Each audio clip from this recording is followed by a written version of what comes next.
Marilyn received 13 identical letters, each one unsigned, each one asking the same impossible question. Do you remember who you were before?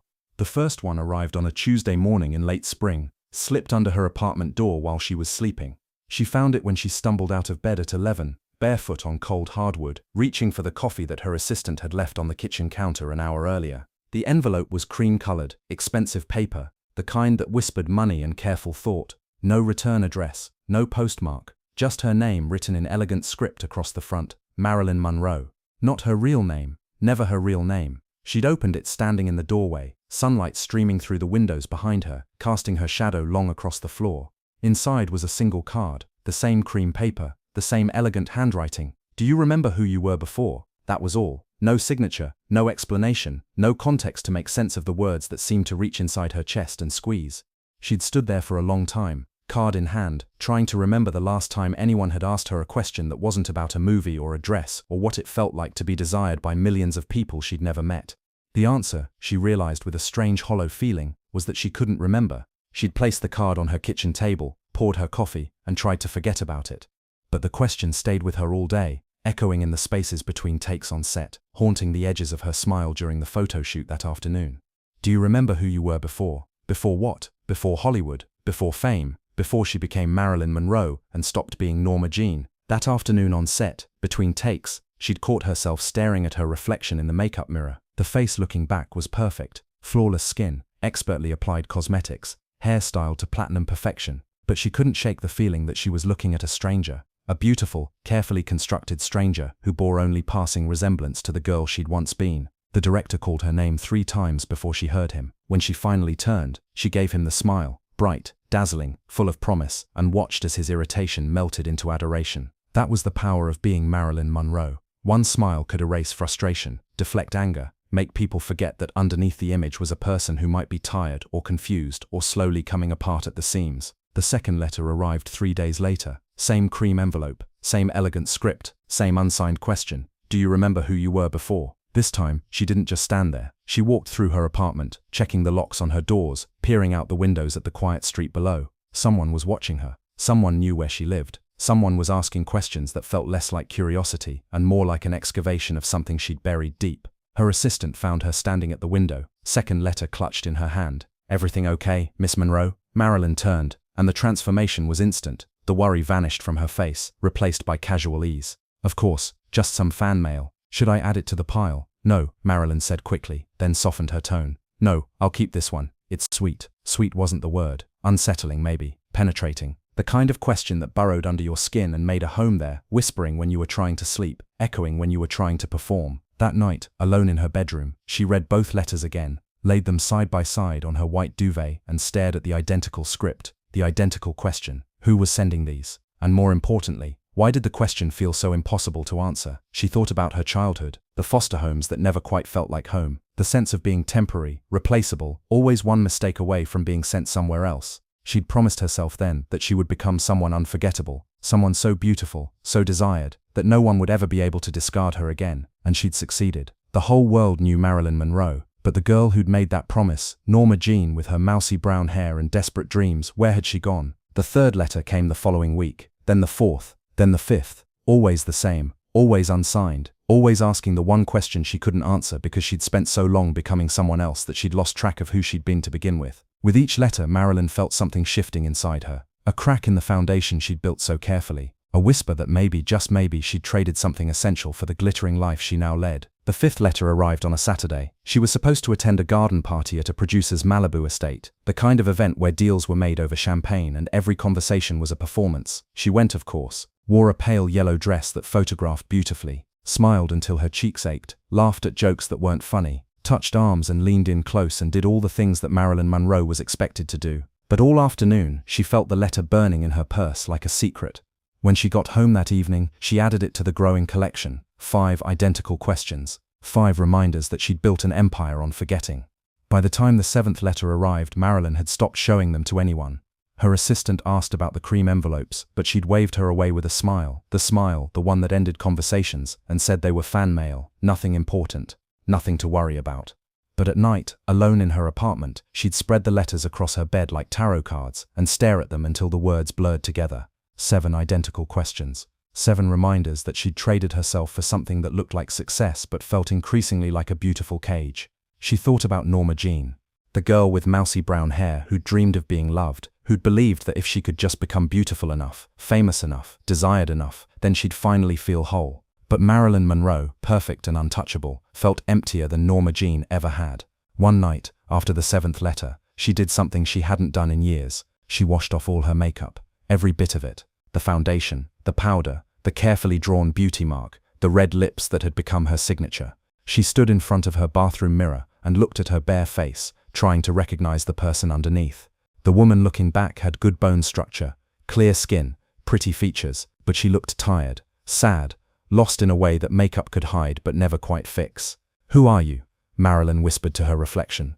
The woman in the mirror didn't answer, couldn't answer, because the truth was, Marilyn didn't know anymore. The 8th letter arrived on a Saturday. Marilyn was supposed to attend a charity gala that evening. Another performance, another opportunity to be Marilyn Monroe for people who paid to be close to something they thought was magic. Instead, she called her agent and told him she was sick. She wasn't, not physically, but something inside her had started to crack, and she was afraid if she put on another dress, painted on another smile, became Marilyn one more time, she might forget entirely who she'd been before all of this. Her agent was not pleased. "Marilyn, you can't just cancel. These people are expecting you. They've paid." "I know what they've paid for," she interrupted, voice sharper than she intended. "They've paid for Marilyn Monroe, the image, the fantasy. But tonight, I can't be her. Tonight, I need to just be." There was silence on the other end of the line. Then, carefully, "Are you having some kind of breakdown?" The question should have made her angry. Instead, it made her laugh, a harsh, brittle sound that didn't belong in Marilyn Monroe's repertoire of charming laughs. "Maybe," she said honestly, "or maybe I'm finally waking up." She hung up before he could respond, spent the evening on her living room floor, 8 letters arranged in front of her, trying to piece together an answer to a question that felt more urgent with each passing day. Who had she been before? Before the cameras and the contracts and the careful construction of an image that the whole world claimed to know. She remembered fragments, a little girl who loved to read, who would escape into books when the foster homes felt too cold or too loud or too temporary, a teenager who dreamed too big for the life she'd been given, who believed that somewhere out there was a place she could belong, a young woman who discovered that beauty could be a weapon, a shield, a key to doors that would otherwise stay locked. But those memories felt like they belonged to someone else, like photographs of a stranger she'd once known. The girl who'd loved reading, did she still exist somewhere inside Marilyn? When was the last time she'd read a book just because she wanted to, not because it was for a role or because someone told her it would make her seem more intellectual? The teenager who dreamed big, had those dreams come true, or had she achieved something entirely different? She'd wanted to be loved, to be safe, to matter to someone, but fame wasn't love, adoration from millions of strangers wasn't safety, and mattering to everyone meant, in a strange way, mattering to no one, because no one knew her, not really. They knew Marilyn Monroe, the carefully crafted image, but Norma Jeane, the real person underneath, had become so hidden that even she couldn't find her anymore. The 9th letter came on a Monday, the 10th on Wednesday, the 11th, the following Saturday. Each one identical, each one unanswered. With each letter, the urgency grew. Someone out there was trying to tell her something, trying to wake her up from a beautiful dream that had become a nightmare she couldn't escape. Marilyn stopped sleeping well. She'd lie awake at night, staring at the ceiling, trying to remember simple things, what had made her laugh before she learned to laugh for cameras. She searched her memory and came up with nothing. Every laugh she could remember was performed, timed, designed to charm. What had she wanted before she wanted to be famous? Security, she thought. Love, a family that wouldn't abandon her. But fame hadn't given her those things. It had given her money and attention and a kind of hollow worship, but not the deep connections she'd craved. What had her real smile looked like before she perfected the one that sold movie tickets? She tried to smile naturally in the mirror one night, but her face automatically arranged itself into the Marilyn Monroe smile. Even alone, she was performing. The realization made her want to scream. The answers felt just out of reach, like trying to remember a dream that dissolved the moment she opened her eyes. Some nights, she'd pull out old photographs from before she was famous, pictures of Norma Jeane with brown hair, working in the factory during the war. That girl looked happy, tired but genuinely happy. What had happened to her? Where had she gone? By the time the 12th letter arrived, Marilyn had made a decision. She would find out who was sending these letters. She would confront them, demand an explanation, force them to stop asking questions that were tearing her apart from the inside. But the 12th letter was different. Same envelope, same elegant script. But this time, inside was not just the question. There was also an address, a small house in the valley, a time, Saturday at 3, and below that, one additional line: "If you want to remember, come alone." Marilyn stood in her kitchen, letter trembling in her hands, and felt something she hadn't felt in years. Not fear, not anger, but something deeper, more unsettling. Hope. Hope that maybe, just maybe, someone out there knew who she'd been before she became this. Someone who could help her remember what she'd lost in the transformation from girl to icon. Someone who could show her how to find her way back. She spent the days leading up to Saturday in a strange state of suspended anticipation. On set she hit her marks and delivered her lines and smiled for the cameras, but her mind was elsewhere. At the photo shoots she posed and preened and gave them the Marilyn they wanted, but internally she was counting down the hours. Her agent called multiple times, concerned about her episode, the previous weekend. She assured him she was fine, that it wouldn't happen again, that Marilyn Monroe was back and better than ever. She wasn't sure if she was lying or not. Part of her was relieved to slip back into the familiar performance. It was easier than the alternative, easier than sitting with the uncomfortable questions about who she really was. But another part of her, growing stronger with each passing day, wanted to rip off the mask entirely and see what was underneath, even if what she found was broken, even if what she found was nothing at all. The 13th letter never came through her door, because on Saturday at 3, Marilyn drove herself to the valley, wearing no makeup, her hair covered by a simple scarf, looking more like Norma Jeane than she had in a decade. The drive took 45 minutes through winding canyon roads. She kept the windows down, let the wind mess up her hair, and felt something close to freedom. No photographers, no assistants, no one performing for anyone, just her, alone with her thoughts and the question that had haunted her for weeks. The house was small and ordinary, white paint, a red door, a garden with roses that had seen better days. Nothing about it suggested mystery, or danger, or the answer to questions that had been haunting her for weeks. She sat in her car for 10 minutes, hands gripping the steering wheel, trying to decide if she was brave enough to walk through that door. What if this was a trap? What if it was a cruel joke? What if she walked in there and found nothing but disappointment? But what if she didn't walk through that door? What if she drove away and spent the rest of her life wondering what might have been waiting on the other side? Finally, she got out of the car, smoothed down her simple dress, walked up the path to the red door, knocked, waited, heard footsteps approaching. The door opened, and Marilyn Monroe, perfect and famous and known by millions, came face to face with the person who'd been asking if she remembered who she was before. It was a woman, late 60s, maybe early 70s, silver hair pulled back in a simple bun, kind eyes that held recognition, and something that looked like understanding, lines on her face that spoke of a life fully lived, not smoothed away by surgical intervention or careful lighting. She was beautiful in a way that had nothing to do with perfection. "Hello, Norma Jeane," the woman said softly. Not Marilyn, Norma Jeane, the name she'd been born with, the name she'd left behind like an old dress that no longer fit. Marilyn felt something catch in her throat, tears burning behind her eyes, because no one had called her that in years. "Do I know you?" she managed to ask, voice barely above a whisper. "You did," the woman said, "a long time ago, when you were someone else." She stepped aside, gesturing for Marilyn to enter. "Come in, we have much to talk about." The inside of the house was warm and lived in, photographs on the walls showing a life that spanned decades, books stacked on tables, well worn and obviously read, plants in the windows, some flourishing, others struggling but clearly cared for, a life that looked real in a way that Marilyn's carefully curated existence never quite managed. There was dust on some surfaces, dishes in the sink, a sweater thrown over the back of a chair, the kind of casual disorder that comes from actually living in a space, not just posing in it. "Please, sit," the woman said, gesturing to a comfortable couch that had seen better days. Marilyn sat, feeling oddly out of place. Even in her simple dress with no makeup, she felt too glossy, too performed for this genuine space. "I don't understand," Marilyn said, looking around the room, trying to find clues.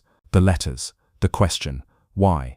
The woman settled into a chair across from her, moving with the careful grace of someone whose body had aged but whose mind remained sharp. "Because I've been where you are. Different decade, different name, but the same trap. I let them turn me into something I wasn't, and by the time I realized what I'd lost, I'd forgotten how to get it back." She leaned forward, eyes intense but not unkind. "I saw you at a premiere 6 months ago.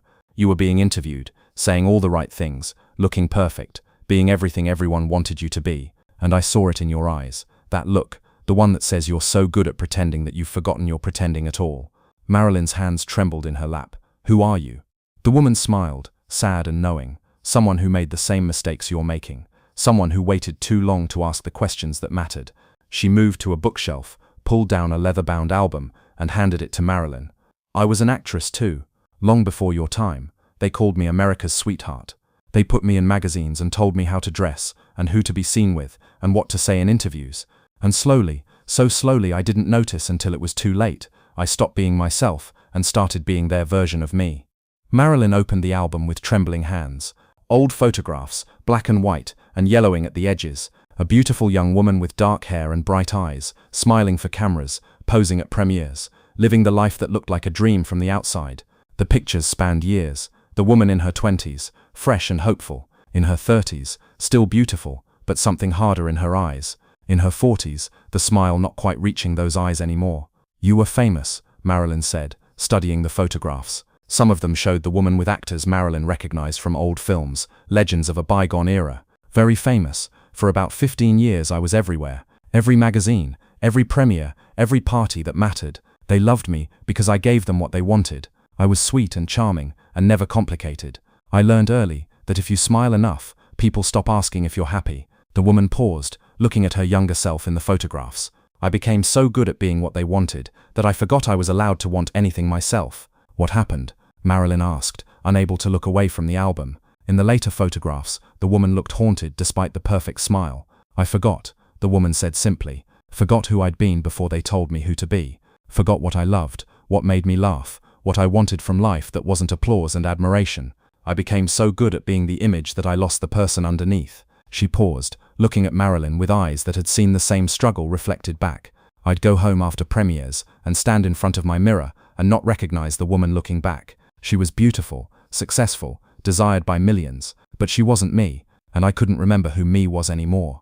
Marilyn felt tears spilling down her cheeks. She didn't try to stop them. For once, she didn't try to perform grace or beauty or anything other than what she was actually feeling. "How did you stop it?" she whispered. "I didn't," the woman said, and her voice carried decades of regret. "Not in time. By the time I realized what I'd lost, I'd been performing for so long that I didn't know how to stop. I walked away from Hollywood when I was 42, retired to this house, spent decades trying to piece together who I'd been before all of it." She gestured around the room, at the simple life she'd built in the aftermath of fame. "Some days I think I've remembered. Other days I'm not sure she ever really existed, or if she was just who I imagined I was in the spaces between performances.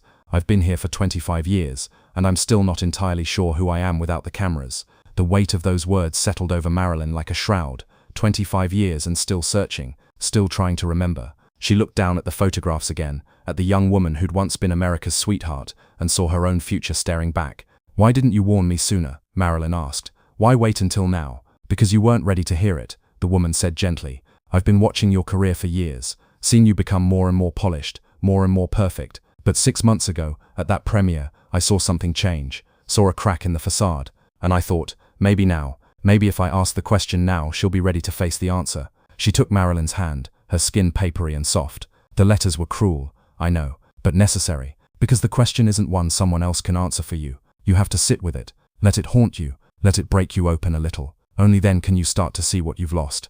They sat together for hours. The woman told stories about her own career, her own struggle, her own slow dissolution into an image that looked like her but wasn't. She talked about the parties that all blurred together, the relationships that felt hollow, the constant performance that never ended even when she was alone.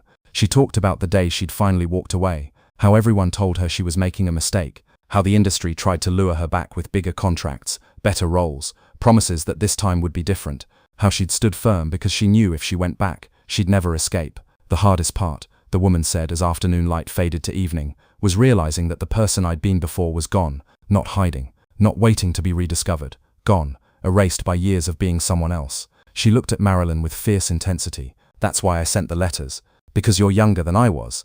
Because maybe, if you start now, you can save some part of yourself. Maybe you can learn to be both, Marilyn Monroe and whoever you are underneath. Maybe you can find a way to be famous and still be real." And Marilyn, for the first time in years, talked about Norma Jeane, about the girl who'd been lonely and afraid, but also hopeful and real, about the parts of herself she'd sacrificed to become someone the world would love. She talked about the foster homes and the fear of being unwanted, about discovering that beauty could protect her, that desire could be power, about the slow transformation from girl to image, and how she'd never meant to lose herself in the process. She talked about standing in front of mirrors and not recognizing her reflection, about laughing for cameras but forgetting how to laugh for herself, about being surrounded by people who wanted her, but feeling completely alone. The words poured out of her like a confession, like poison she'd been holding inside, finally finding release. And the woman listened without judgment, without advice, just bearing witness to the pain of a person slowly disappearing beneath the weight of who everyone needed her to be. "Can I get her back?" Marilyn asked as the afternoon light began to fade. "The girl I was before? Can I find Norma Jeane again?" The woman considered, looking out the window at the roses in her garden. "I don't know. Maybe not, but you can start trying. Small things at first. Do something just because you want to, not because it serves the image. Say no when every instinct tells you to smile and say yes. Spend time alone without performing, even for yourself. Remember what you liked before you learned to like what other people wanted you to like."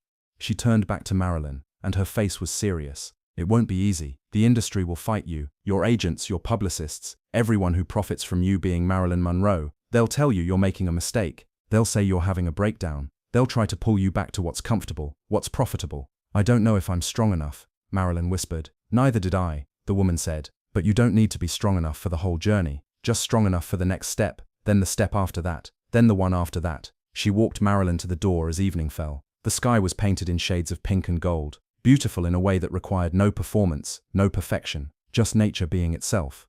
"The letters stopped at 12 because I wanted you to have a choice," the woman said at the door. "The 13th letter, the answer to the question. That's something only you can write. Only you can decide who you want to be from here forward." Marilyn stood on the porch, scarf still covering her hair, makeup-free face catching the last light of day. "What if I can't remember?" she asked. "What if I've been Marilyn Monroe so long that Norma Jeane is gone completely?" The woman smiled, sad and understanding. "Then you do what I'm still doing after all these years. You start small. You choose one true thing each day. One moment where you're yourself, whoever that is, rather than who they need you to be. And slowly maybe you build a person out of those moments, not the person you were before, not the image you've become, but someone new, someone real, someone who can hold all the pieces, the girl you were, the star you became, and whoever you're becoming next." She hugged Marilyn then, a gesture of solidarity between two women who'd fought the same battle in different eras. "The question I asked, do you remember who you were before? Maybe that's the wrong question. Maybe the better question is, who do you want to become now?" Marilyn drove home through the valley as the sun set, windows down, scarf blowing in the wind. The city spread out below her, millions of lights representing millions of lives, and she thought about the question that had haunted her for weeks. "Do you remember who you were before?" The answer was no. She didn't remember. Not clearly, not completely, but for the first time since the letters started arriving, she felt something other than loss. She felt possibility. The possibility that maybe she could become someone real again. Not Norma Jeane exactly. That girl was gone, transformed by time and experience and choices that couldn't be unmade. But someone authentic, someone who existed beyond the perfect smile and the platinum hair and the image that millions adored but nobody truly knew. When she got home, she found the 13th letter waiting. Not delivered by a stranger, but written by her own hand, though she didn't remember writing it. Maybe she'd written it in those hours at the woman's house, or maybe it had written itself in her heart during the drive home. The envelope was there on her kitchen table, her own handwriting this time, imperfect and real. She opened it with trembling hands. Inside, on a card that was plain white rather than expensive cream, was a single line, "Not yet, but I'm trying to remember." And below that, in letters that looked like a promise she was making to herself, "That will have to be enough." Marilyn placed the card with the other 13 letters that together told a story about losing yourself and maybe, possibly, finding your way back. She didn't have answers, didn't have a plan, didn't have certainty that she could ever truly separate Marilyn Monroe from whatever remained of Norma Jeane underneath. But she had something she hadn't had in years. She had a question worth answering, and she had the courage, finally, to start trying. The next morning she woke early, made her own coffee instead of waiting for her assistant, sat at her kitchen table with the 13 letters spread before her and thought about who she wanted to become. Not who the studios wanted, not who the press demanded, not who the world expected. Just her. Whoever that was. It would take time. Years maybe. The same years it had taken to become Marilyn Monroe in the first place. But this time she'd be building something real instead of performing something perfect. She thought about the woman in the valley, still trying to remember herself after decades away from Hollywood. Thought about the warning in her story, that sometimes you realize too late what you've lost in the transformation. Marilyn was determined not to let that be her story. One true thing each day, the woman had said. One moment of authenticity in a life built on performance. She could do that. She would do that. Starting now. She picked up the phone, called her agent. Her hands shook slightly as she dialed, but her voice was steady when he answered. "I need to take some time off," she said. Not asked. Said. "How much time?" His voice was already tight with concern. with the controlling worry of someone whose profit depends on keeping their asset in line. I don't know yet, as much as I need. There was silence on the other end. Then Marilyn, you can't just, we have commitments, contracts, people are depending on you. I can, she interrupted, and her voice was steady in a way it hadn't been in years. I can, and I am. I'll be in touch when I'm ready. This is career suicide. You realize that. You can't just disappear. The studio will. I'll deal with the studio, she said. Right now, I need to deal with myself. Marilyn, goodbye. She hung up before he could argue, felt her heart racing, but not from fear, from something else. Something that felt almost like freedom. The phone rang immediately. She unplugged it from the wall. The letters stayed on her kitchen table for weeks. A reminder, a question, an invitation to become someone real. And slowly, carefully, one true moment at a time, Marilyn Monroe began the long journey back to whoever she'd been before and forward to whoever she might become next. The woman in the valley had said she didn't know if Norma Jeane could be recovered. But maybe that wasn't the point.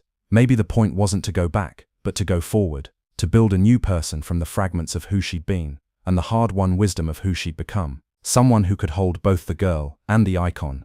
Someone who could be famous and still be real. Someone who could smile for cameras and still know her own true laugh. It wouldn't be easy. Nothing about her life had ever been easy. The studio did call, repeatedly. Her publicist showed up at her door, armed with contracts and threats disguised as concern. Friends, or people she'd thought were friends, told her she was making a terrible mistake. But Marilyn held firm. For the first time in her life, she chose herself over the image, chose uncertainty over the comfortable prison of performance, chose the possibility of becoming real over the guarantee of remaining perfect.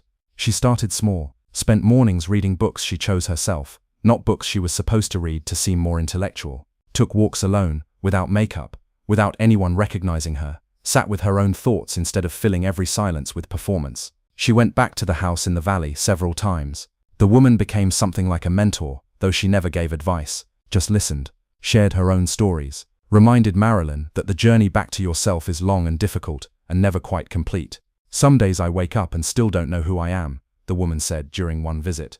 But I'm okay with that now, the not knowing, because at least I'm not pretending to know.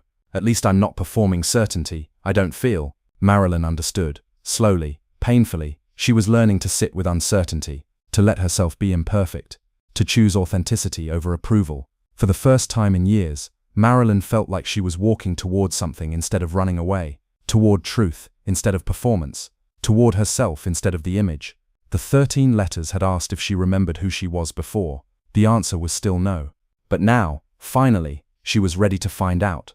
And that, she thought as she watched the sun rise over the city one morning, was a beginning worth having.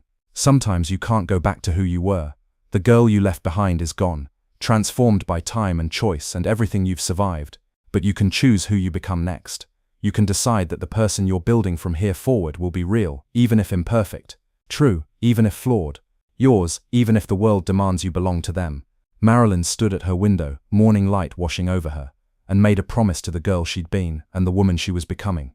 She would try. She would fail sometimes. She would have days where the performance felt easier than authenticity, where being Marilyn Monroe felt safer than being whoever she really was.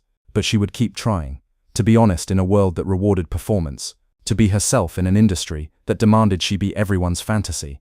To remember, even when remembering hurt, that there was a person underneath the image. A real, complicated, imperfect person who deserved to exist. The letters had asked a question she couldn't answer. But maybe that was okay. Maybe living the question was enough. Maybe the journey back to yourself didn't require knowing where you started. Just knowing that you're moving towards something true. Marilyn picked up the 13th letter, the one she'd written to herself, and read it again. Not yet, but I'm trying to remember. That will have to be enough. She folded it carefully, placed it in her pocket, and stepped out into the morning, into a day that would demand she be Marilyn Monroe. But also into a day where she might, in small ways, start being herself. One true moment at a time. One honest choice. One step toward remembering or discovering who she really was. The world would still want Marilyn Monroe. The cameras would still flash. The demands would still come. But now, at least, she knew there was someone underneath worth fighting for. Someone real. Someone trying. Someone who finally understood that the question wasn't, do you remember who you were before? The question was, who do you choose to be now? And that was a question she could spend the rest of her life answering. With courage. With honesty. With the determination to be more than an image. The 13 letters stayed on her table, a testament to the moment everything changed. The moment Marilyn Monroe began the long, difficult work of becoming real. Not perfect, not what everyone wanted, but real. And in a life built on illusions, that was the most revolutionary choice she could make. She thought about the woman in the valley often, about the 25 years spent trying to remember, and the grace with which she'd accepted that some things once lost can never be fully recovered. But she'd also found peace in the searching, found meaning in the attempt, and maybe that was enough. Marilyn was beginning to understand that transformation wasn't betrayal, that growing beyond who you'd been wasn't the same as forgetting, that you could honor the girl you were while becoming someone new. The letters had broken her open, but sometimes being broken open is how the light gets in. And for the first time in longer than she could remember, Marilyn felt like there might be light ahead, not the artificial glow of stage lights and camera flashes, but real light, the kind that comes from knowing yourself, from choosing truth over performance, from having the courage to become, slowly and imperfectly, whoever you really are.